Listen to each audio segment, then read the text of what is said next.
SAP FE document number ranges. You can assign one or more document types to number range.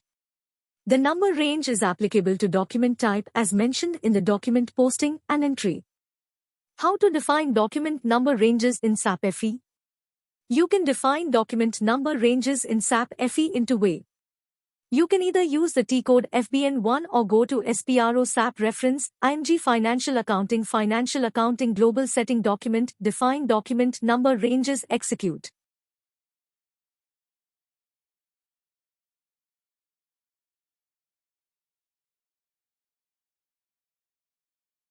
A new window will open. Enter the company code and click Change Intervals as shown below.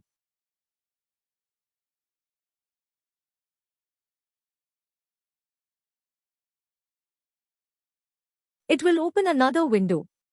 Click Insert Interval.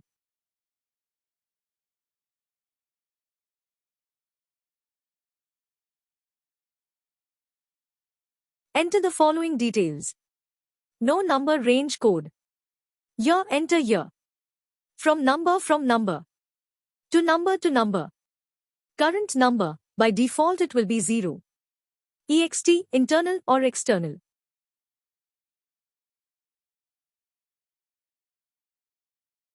After providing all these details, click Save to save the changes.